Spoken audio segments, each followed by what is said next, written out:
열왕기상 18장의 대부분의 내용은 엘리야와 850명의 이방 선지자 간의 영적 전쟁에 관해서 기록을 하고 있습니다. 하나님의 종인 엘리야가 대승을 거두게 되고, 그리고 850명의 이방 선지자들은 그들의 정체가 가짜라는 것이 들통이 납니다. 그래서 이스라엘 백성들의 손에 의해서 그날 다 죽임을 당하게 됩니다. 큰 승리를 이룬 이후에 엘리야의 마음이 얼마나 기뻤겠습니까? 이제 이스라엘은 새로워질 것이다.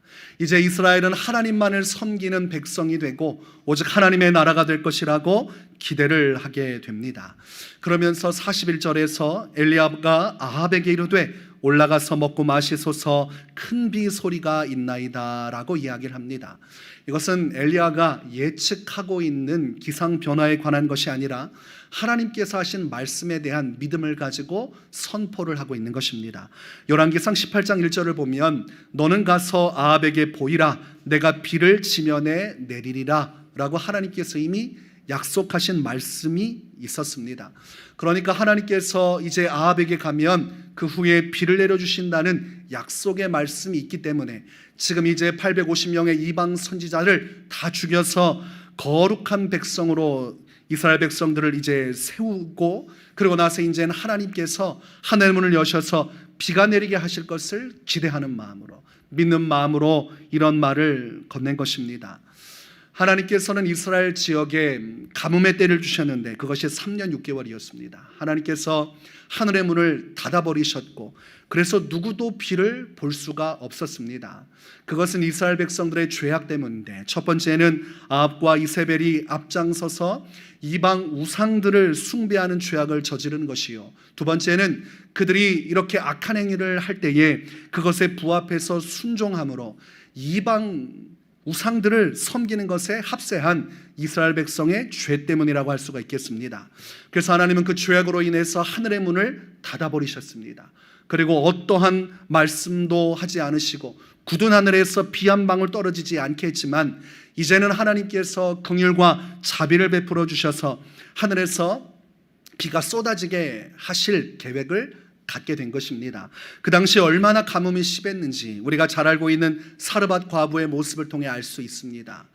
그 어머니와 자녀가 마지막 기름과 그리고 가루를 가지고 마지막 한 움큼의 떡을 만들어 먹고 죽을 생각을 하고 있었으니 참으로 기근이 심각한 때였습니다. 맹렬한 하나님의 심판이 이루어지고 있다가 이제 하나님의 자비의 때가 열린 것입니다.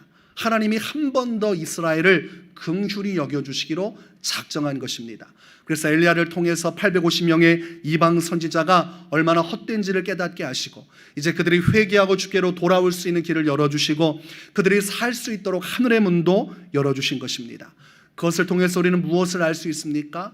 하나님은 자비하신 분이요 인자하신 분이요, 우리가 죽기를 바라시는 분이 아니라 우리가 소생하고 살아나기를 바라시는 분, 어떻게든 우리를 하나님의 징계의 손으로 엄하게 다스리지만 결과적으로는 우리가 하나님과 화평을 이루고 잘 살 수 있는 미래와 그리고 평화의 날을 열어주시는 분이심을 알 수가 있습니다.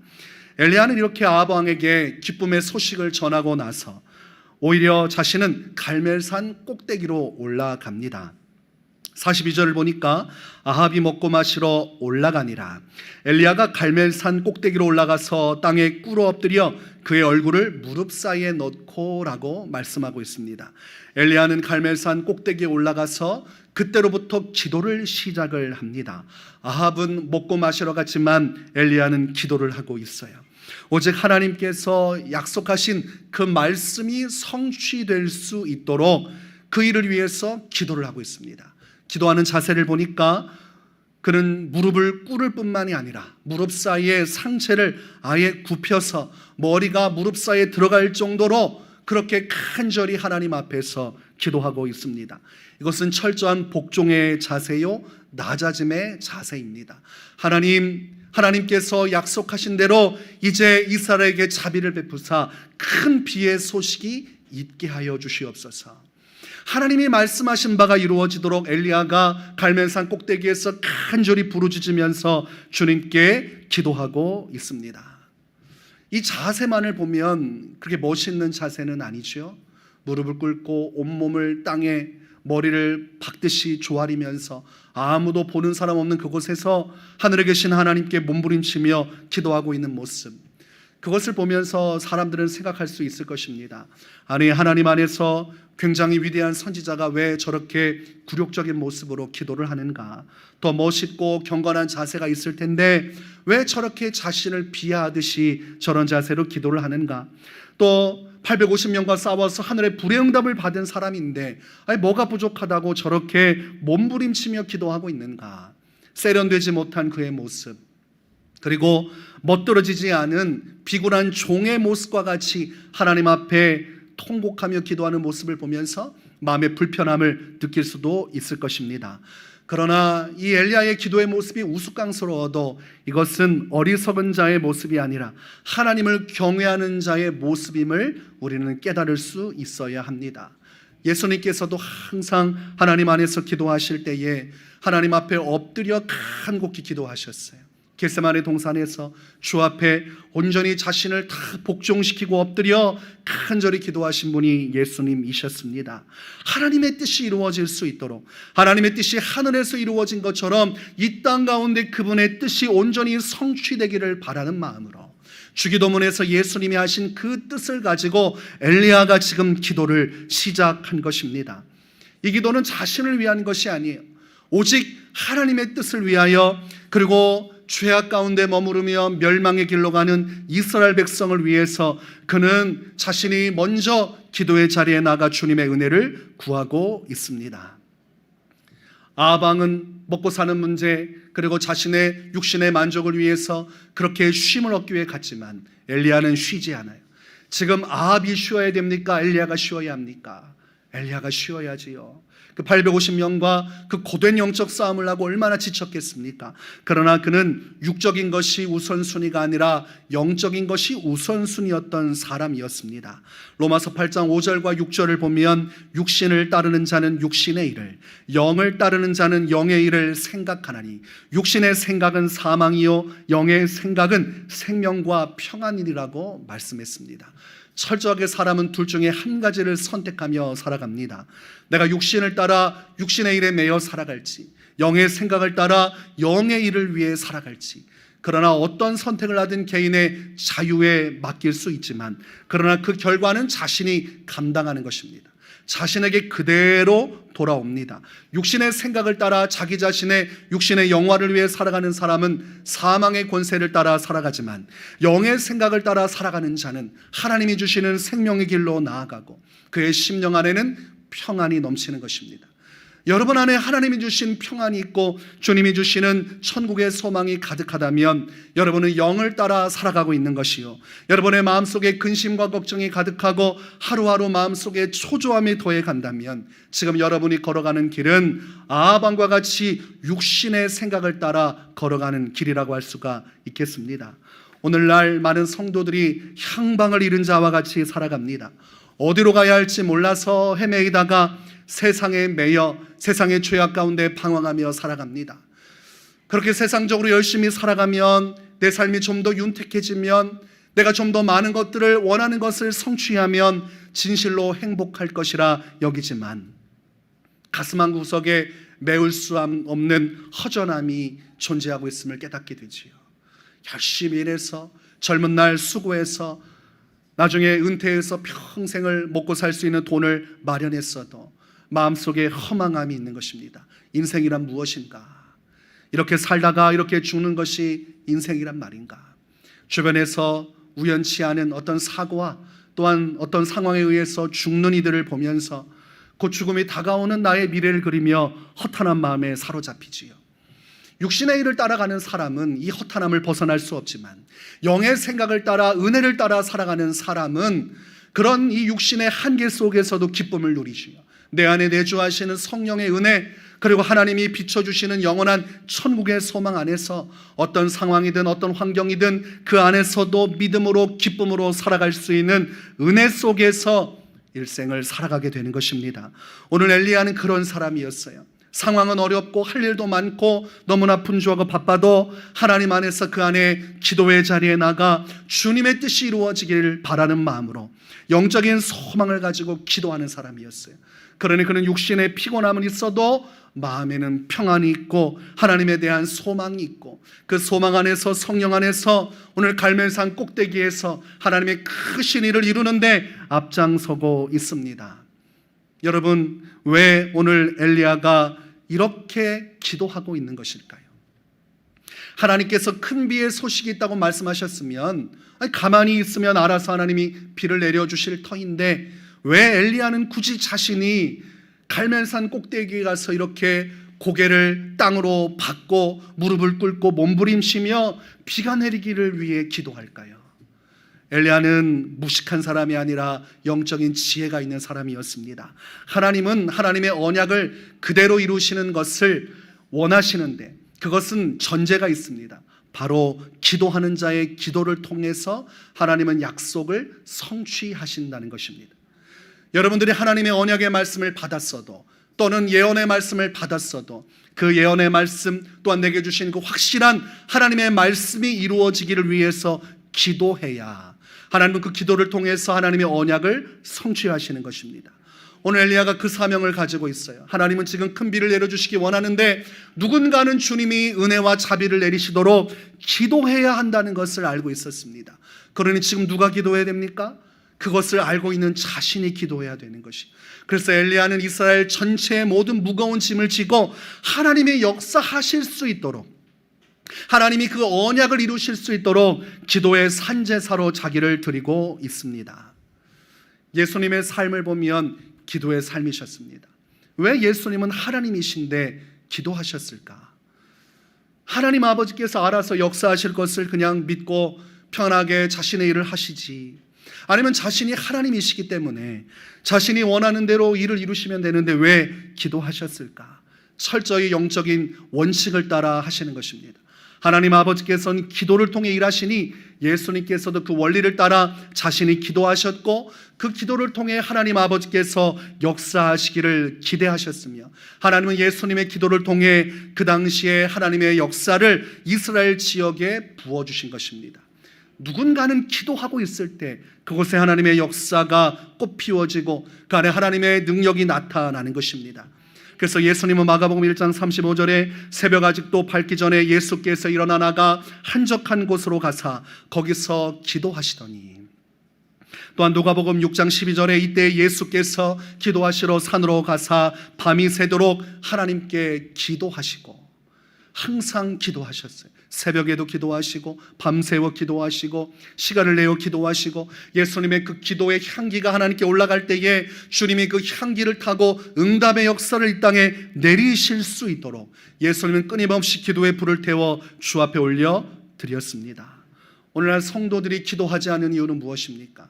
속칭 믿음이라고 말하는 것들, 내가 기도하지 않아도 하나님은 하나님의 주권을 통해 일하시리라, 내가 자녀를 위해 기도하지 않아도 하나님이 알아서 책임져 주시리라, 내가 나의 오늘의 삶의 문제와 미래적인 일을 기도하지 않아도 하나님이 알아서 하시리라, 이런 믿음이 아닌 것들을 믿음으로 여기며 하나님 앞에 영적 질서를 부정하고 살아가니 하나님께서 약속의 말씀을 따라 주신 성령의 감동을 따라 하나님의 말씀의 선포를 통해 우리 마음에 벅찬 믿음을 주신 것을 따라 복을 주시려고 해도 당사자가 기도하지 않기 때문에 주님은 응답을 주실 수 없습니다.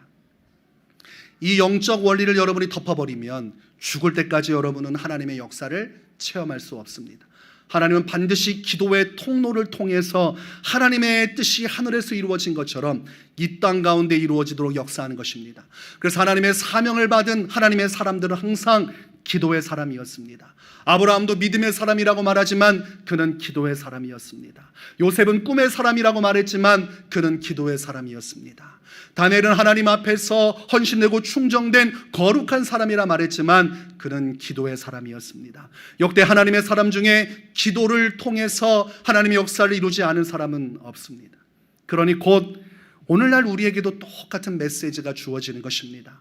우리가 하나님의 말씀을 믿는다고 하면 그 믿음을 따라 기도해야 할 것이요, 기도할 때 여러분의 가정 안에 하나님의 역사와 치유의 능력이 흘러들어가고, 자녀들이 예수 그리스도를 믿고 회개하는 역사가 일어나고, 여러분의 가정 속에 평안함이 임하고 형통의 일이 열어지고, 여러분의 가정과 사업장과 그리고 나아가 모든 삶에 하나님의 크신 긍휼의 역사가 나타나지는 것입니다. 그렇기 때문에 엘리야는 오늘도 갈멜산 꼭대기에 가서 그 뜻이 이루어지도록 자신의 몸을 온전히 바쳐서 기도하고 있는 것입니다. 우리가 기도하지 않아도 하나님이 다 알아서 그 은혜를 베푸신다면, 아니 우리가 왜 기도합니까? 왜 피곤한데 교회 나와서 기도합니까? 여러분, 제가 금요 성령 집회를 왜 만듭니까? 그것이 기도의 통로가 되어 주님의 역사가 교회 공동체로 흘러들어오고, 그 기도를 통해 그 기도에 함께하는 자들의 심령과 삶에 흘러들어가게 되어 있습니다. 여러분들이 갈멜산 꼭대기에 엘리야처럼 하나님의 앞에 기도로 서서 그 기도의 무한한 능력을 따라 은혜를 누리고 주님의 응답을 받도록 도와주기 위해서 그 일을 이루는 것이지요. 기도하지 않으면 육신은 참으로 평안합니다. 기도하지 않고 신앙생활하면 할만해요. 새벽기도 딱 빼놓고 하면 얼마나 좋겠습니까? 저는 새벽 예배 이렇게 없이 살아가는 일상적인 세상의 사람들을 보면서 참 시간이 많겠구나. 그 새벽 그 2시간 없이 푹 자고 하니, 아니 뭐 새벽 3시에 자도 괜찮겠다, 이런 생각을 할 때가 있습니다. 육신적으로는 기도하지 않으면 평안하지만 여러분, 항상 영적인 것은 심은 대로 거두는 것입니다. 육신은 편하지만 하나님의 응답은 없습니다. 그래서 성도 중에서도 하나님 안에서 열심히 신앙생활하는 것 같은데 왜 하나님의 역사가 나타나지 않는가? 매일 기도의 제목은 많고 이거 기도해야 된다고 말을 하는데 기도하지 않으니까 하나님이 역사하지 않은 것입니다. 그리고선 믿음이라는 것을 얘기해요. 하나님이 알아서 하실 것이다. 알아서 하지 않습니다. 여러분을 통해서 하시는 것이, 하나님이 믿는 자의 기도를 통해 하시는 것이, 부모의 기도를 통해 하시는 것이, 먼저 예수 믿은 자의 기도를 통해 가족 구원을 이루시는 것입니다. 그가 기도할 때 주님은 그것을 통해 하늘 문을 여시고 닫혔던 가뭄의 것을 풀어주시고 하늘의 큰 비의 소식을 주시는 것이, 그래서 오늘 그 문을 뚫기 위해서, 하늘에 닫혀진 문을 열기 위해서 하나님이 역사하실 수 있도록, 하나님이 말씀하신 것을 성취하실 수 있도록 엘리야가 먼저 가서, 주님 제가 기도하니까 이제 그 말씀하신 바를 이루셔도 됩니다. 제가 기도로 이제 문을 활짝 열어놨으니 이스라엘 지역에 하나님 큰 비의 역사를 이루시옵소서. 이렇게 주님이 일하실 수 있는 모든 길을 엘리야가 기도로 열어놓고 있는 것입니다. 오늘 이 믿음이 여러분 안에 있기를 바랍니다. 그러면 오지 말라고 해도 기도의 자리에 오게 돼 있어요. 왜냐하면 내가 와야 우리 가정이 구원받아 예수 믿고 생명을 얻기 때문입니다. 내가 기도해야 지금 우리의 사업장, 직장의 문들이 열려지기 때문입니다. 우리 안에 당면한 문제가 해결되기 때문입니다. 모든 것을 하나님의 책임으로 넘기고 내 편한 대로 신앙생활하면 자꾸 일이 꼬여가게 돼 있어요. 참 신기한데 일이 풀려지지 않아요. 그거 왜 그런 줄 아십니까? 하나님의 사인이에요. 너 기도해라. 왜 나는 이렇게 일이 꼬여질까? 왜 자꾸 안 될까? 하나님이 기도하라고 막고 계신 겁니다. 너가 기도해야 내가 너를 도와줄 수 있는 것인데 왜 이런 상황에서 영적으로 잠을 자고 너는 기도하지 않느냐? 그리고서 큰 어려움의 때를 주셔서 여러분을 어느 곳으로 부르시고 있는 겁니까? 기도의 자리로 부르시는 것이. 요나가 물고기 뱃속에 들어가서 결과적으로는 어디로 갔습니까? 그 물고기 뱃속 냄새나는, 그 물고기 뱃속에 내장 냄새, 창자 냄새, 오물 냄새가 가득한 곳에서 무릎을 꿇고 주 앞에 기도하며 하나님의 신실하심을 인정하고 그 주님을 위한 사명자로, 기도의 사람으로 다시금 주 앞에 새롭게 서게 되는 것을 보게 됩니다. 오늘 여러분이 주 앞에서 자꾸 기도하기를 피하고 하나님과 대면하기를 피하고 말씀을 들어 마음속에 믿음은 가득하지만 기도로 하나님의 역사의 길을 열지 않으면 하나님은 계속해서 여러분을 물속에 빠뜨려서 물고기 뱃속에서 고난받게 하시는 것입니다. 그러니 지혜로운 자는 하나님의 음성을 듣는 것입니다. 예수님께서 항상 하신 말씀처럼 들을 귀는 자는 들을지어다. 그리고 주님이 말씀하신 것처럼 성령이 교회에게 하시는 말씀을 들을지어다. 오늘날도 하나님은 여러분에게 분명한 사인을 주고 계시고 음성을 들려주고 계신데 아무것도 하지 아니하며 말하기를 주여 왜 내게 복을 주지 않습니까? 주여, 내가 그리스도인인데 왜 내게는 주의 역사가 나타나지 않습니까? 내가 예배도 하고 주님을 섬기는 믿음의 고백도 있었는데 왜 내가 세상에서 자꾸 부끄럽도록 하나님은 내게는 응답하지 않는 것입니까? 하나님은 말씀하시지요. 네가 기도하지 않았기 때문이다. 사무엘상에 보면 한나라는 여인이 있습니다. 이 여인은 하나님 앞에서 자신의 처지에 너무 괴로웠어요. 그래서 그가 한 것은 어떤 것입니까? 사무엘상 1장 10절에 한나가 마음이 괴로워서 여호와께 기도하고 통곡하며.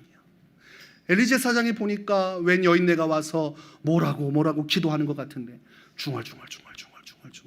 그러니까 술 취한 줄 알았어요. 술 취했으면 빨리 돌아가시오. 성전에서 그렇게 하는 거 아니요. 했더니 자신의 아픈 마음을 이야기하는 것이. 그리고 엘리제 사장은 그녀를 위해서 기도를 해주지요. 그리고 나서 하나님은 이 한나의 기도를 통해서 그에게 자녀를 보내주시는데 그것이 바로 위대한 선지자 사무엘이었습니다. 한나가 고통 중에 기도했더니 기도를 통해서 하나님께서 그 놀라운 역사를 부어주신 것입니다. 우리 안에 괴로움을 가지고 통곡하며 주 앞에 기도해야 주님이 역사하실 텐데 우리는 그 일을 하지 못하고 있어요. 오늘날 현대인의 문제는 운동 부족입니다. 그리고 과중한 스트레스예요. 오늘날 그리스도인의 문제는 본질적으로 기도의 부족입니다. 기도를 하지 않습니다. 우리가 초창기에 한국교회가 큰 부흥의 역사가 일어날 때 우후죽순으로 기도원들이 생겨났어요. 그런데 지금 기도원들 생존할 수가 없어요. 각 교회마다 있던 기도원들 다 팔아서 넘기고 기도원 유지 자체가 되지 않습니다. 교회 예배하러 오지도 않는데 기도원에 가서 무슨 기도합니까? 교회 예배하러 와도 기도하자고 하면 다 도망가는데 어떻게 되겠습니까? 오늘날 예배하자 찬양하자 좋아하는데 기도하자고 하면 다 도망가요. 기도 힘들기 때문에 그렇습니다. 땀나고 목 아프고 그리고 내 모든 것이 쏟아내야 되는데 하루 종일 힘들게 살았는데 또 교회 와서 기도하라는 것. 그럼 어떤 마음을 갖습니까? 마치 목회자를 위해서 기도한다는 생각을 가지니까 이것이 피상적이 되고 수동적이 돼요. 이 기도의 영적인 의미를 알지 못하니까 마치 코가 꿰어가지고 신앙생활하듯이 억지로 붙들어두면 기도했다가 자유롭게 내버려두면 다 사라지는 것입니다. 그것이 왜 그렇습니까? 믿음의 부재입니다. 믿지 못하는 것이. 기도에도 하나님이 역사하실 것이라는 믿음, 그리고 이 기도의 통로를 통해서만이 하나님이 은혜를 베푸시고 역사하신다는 영적인 진리에 대한 확실한 믿음이 없이 다 덮어두고 알아서 하실 거야 그렇게 되지 않습니다. 삶은 계속 어려워질 거예요. 하나님이 계속 부르신 음성을 듣고 순종하여 기도의 자리에 나올 때까지 주님은 계속해서 여러분을 끝으로 몰아세울 것입니다. 종교개혁자 루터는 이런 말을 합니다. 내가 아침에 2시간 기도하지 않으면 그날은 마귀가 계속 승리한다. 나는 할 일들이 너무 많기 때문에 매일 3시간 기도하지 않으면 그 일들을 감당할 수 없다. 오늘날 그리스도인들은 너무 바빠서 기도할 수 없습니다 라고 말을 하지만 하나님의 종교개혁의 역사를 이루었던 하나님의 사람 루터는 나는 바쁘기 때문에 기도한다 이렇게 표현을 합니다. 우리는 어느 편에 서서 지금 신앙 고백을 하고 있는지 살펴야 됩니다. 하나님 너무 바빠요. 바빠서 기도할 수 없어요. 그러고 나서 그 사람의 인생을 자세히 봤더니 텔레비전도 보고 영화관도 가고 카페에 가서 커피도 마시고 산책도 하고 운동도 하고 취미생활도 하고 그러고 나서 말하기를 하나님 바빠요. 기도할 시간이 없어요. 주님은 속지 않습니다. 여러분 부부간에 배우자를 속일 수 있어요? 같이 한 공간에서 생활하면서 속일 수 없어요. 부부는 적나라하게 서로의 삶을 잘 알아요. 하물며 살아계신 하나님, 전능하신 하나님이 여러분의 모든 일거수일투족을 모르겠습니까? 다 아셔요. 그러니 아무리 바쁘다고 해도 주님 앞에 부끄러울 수밖에 없는 것입니다. 갈멜산 꼭대기에서 치열한 간절한 기도를 지금 엘리야가 하고 있어요. 우리가 이 기도의 능력 또 기도를 통해서 일하신 하나님의 영적인 원리를 안다면 지금 이 갈멜산에서 기도하는 엘리야의 기도가 얼마나 중요한지를 알게 됩니다. 이런 영적인 이해를 내려놓고 볼 때는 아유, 뭐 갈멜산 꼭대기까지 올라가서 또 기도하나 이런 마음이 들지만 하나님께서 이 기도를 통해서 역사하기를 기대하고 계시고 그리고 그 기도를 통해 막 이제 역사하시는 그것을 우리가 볼 때에 우리의 마음은 터져나오는 환상이 오는 것입니다. 엘리야와 하나님이 한 마음이 되어서 한 뜻이 되어서 하나님의 역사를 함께 이루어가는 것을 보면서 이것이 위대한 선지자의 삶이요, 이것이 믿음의 삶이요, 이런 사람을 통해 하나님은 오늘날도 역사하시는구나 깨닫게 되는 것이지요. 엘리야가 하나님 앞에 기도했어요. 그런데 아무런 소식이 없는 거예요. 조용합니다. 아니 조금 전까지만 해도 한 번 기도했더니 하늘에서 불이 떨어져 내렸는데 이번에는 하나님이 아무런 말씀도 하지 않아요. 43절에 보니까 그의 사만에게 이르되 올라가 바다 쪽을 바라보라. 그가 올라가 바라보고 말하되 아무것도 없나이다. 이르되 7번까지 다시 가라. 지금 어떻게 하겠다는 거예요? 계속 기도하겠다는 겁니다. 여러분 7번은 그저 7번의 횟수로 생각할 수 있지만 이스라엘 사람들에게 7번은 완전수입니다. 그러니 응답할 때까지 기도하겠다는 거예요. 천하의 엘리야가 한다는 말이 하나님이 응답할 때까지 나는 계속 기도할 테니 너는 내가 시키는 대로 계속해서 바닷가에 가서 어떤 응답이 있는지 확인하고 있어라. 오직 기도에 모든 것을 걸고 사활을 걸고 기도로 모든 문제를 해결하겠다고 생각하고 이 기도에 지금 뛰어들고 있는 엘리야를 보게 되는 것입니다. 여러분 신앙적으로 이런 마음을 가지고 있어야 여러분은 주님의 능력을 체험할 수 있는 것입니다. 하나님 응답하실 때까지 제가 기도로 열심히 준비를 해놓을 테니 원하시는 때가 되면 제 기도를 타고 역사하셔서 그 은혜를 베풀어 주십시오. 그러면 어떻게 됩니까? 첫 번째, 두 번째, 세 번째, 네 번째, 다섯 번째, 여섯 번째 응답이 없어요. 그러나 7번째에 놀라운 일이 벌어지는데 손만한 구름이 피어오르기를 시작하고 하나님의 응답의 역사가 이루어지기를 시작을 합니다. 여러분 마태복음 14장에 보면 베드로가 물 위를 걸어오시는 예수님을 보고서 그 예수님께 말씀하기를 주여 나를 명하여 예수님께로 오라고 말씀하십시오. 그러면 제가 그 길로 걸어가겠습니다. 예수님께서 내게로 오라 말씀하시니까 베드로가 배에서 내려서 물 위를 걷기 시작해요. 그러나 그가 갑자기 마음이 흔들리기 시작해요. 거센 바닷바람이 불어오는 것을 온몸으로 느끼면서 그의 마음에 두려움이 몰려오기 시작하고 그의 눈은 예수님이 아니라 주변 환경을 바라보면서 속절없이 그는 물가로 빠져들어가기 시작을 합니다. 무엇을 알 수 있습니까? 믿음은 실체가 있는 것임을 알 수 있어요. 믿음을 가지고 있을 때 그는 물 위를 걷었지만 믿음이 흔들릴 때 그는 가라앉기 시작했습니다. 영적인 것은 실체가 있는 것입니다. 기도는 믿음의 역사를 발현하는 것이라 우리가 기도할 때 영적인 그 능력을 통해서 그것은 실체가 되는 것입니다. 오늘 엘리야가 기도할 때 그것은 실체가 되어서 사람 손만한 작은 구름이 피어오르기 시작했어요. 44절에 보니까 7번째 이르러서는 그가 말하되 바다에서 사람의 손만한 작은 구름이 일어나나이다. 이르되 올라가 아합에게 말하기를 비에 막히지 아니하도록 마차를 갖추고 내려가소서 하라 하니라. 하나님께서는 결국 엘리야의 기도를 통해 약속하신 언약을 성취하십니다. 야고보서 5장 17절과 18절에 엘리야는 우리와 성정이 같은 사람이로되 그가 비가 오지 않기를 간절히 기도한즉 3년 6개월 동안 땅에 비가 오지 아니하고 다시 기도하니 하늘이 비를 주고 땅이 열매를 맺었느니라.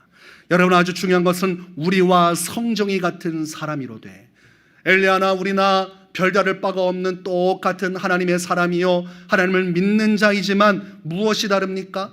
엘리야는 간절히 기도했고 오늘날 우리는 간절히 그만큼 기도하지 못하고 있다는 것이 다른 것입니다. 그렇다면 바꾸어 말하면 우리가 오늘날 하나님 앞에 간절히 기도하고 내가 기도의 산제물로 주 앞에 내 삶을 드린다면 어떤 일이 벌어질까요? 여러분 인생에 막혔던 문제가 뚫려지기 시작합니다. 그게 첫 번째입니다. 하늘에 닫혔던 문이 열려지고 하나님의 비가 땅으로 쏟아지고 그리고 나서 뭐가 돼요? 땅이 열매를 맺었느니라. 긴급한 문제를 하나님께서 물꼬를 튀게 하시고 그리고 그 기도를 통해 하나님의 복을 쏟아 부어주기 시작하시는 것입니다. 우리가 영혼의 구원의 역사를 이루는 것도 동일합니다. 잃어버린 영혼들을 위해서 우리가 마음으로 그들을 불쌍히 여기는 건 아주 중요하지요. 그러나 마음만 있으면 아무 일도 일어나지 않아요. 자녀를 향한 애절한 마음만 있으면 아무것도 일어나지 않아요. 우리 가족이 예수님 믿지 못하는 것에 대해서 가슴 아파한다고 해서 아무 일도 일어나지 않아요. 우리가 나의 자녀를 위해, 나의 가족을 위해, 친척을 위해, 내 사랑하는 주변 사람들을 위해서, 그 영혼이 예수님을 믿고 구원받기 위해서 내가 기도의 문을 활짝 열어놓아야 주님이 그 기도의 문을, 통로를 타고 내려오셔서 그 안에 하나님의 뜻을 성취하시는 것입니다. 여러분, 하나님이 일하실 수 있도록 기도하시기 바랍니다. 하나님이 여러분의 자녀를 위해 일하실 수 있도록, 여러분의 배우자를 위해 일하실 수 있도록, 여러분의 가정과 사업장과 직장과 여러분의 미래와 여러분의 모든 길들을 위해 일하실 수 있도록 여러분 한 마음이 되어서 기도하시기를 바랍니다.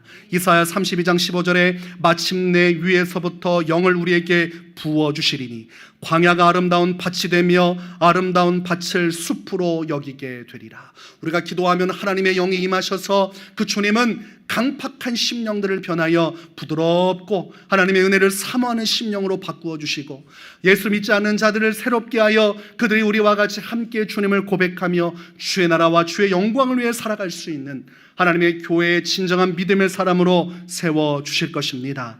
그러니 여러분, 마귀는 계속해서 여러분에게 속삭일 것입니다. 너 기도하지 않아도 하나님이 역사하실 거야. 너 믿음 가지면 주님이 알아서 역사하시는 거야. 너의 기도는 할 수도 있고 안 할 수도 있는 것이요, 기도 안 한다고 해서 문제될 것이 없어. 주님은 좋으신 분이기 때문에 알아서 너의 길을 인도하실 거야.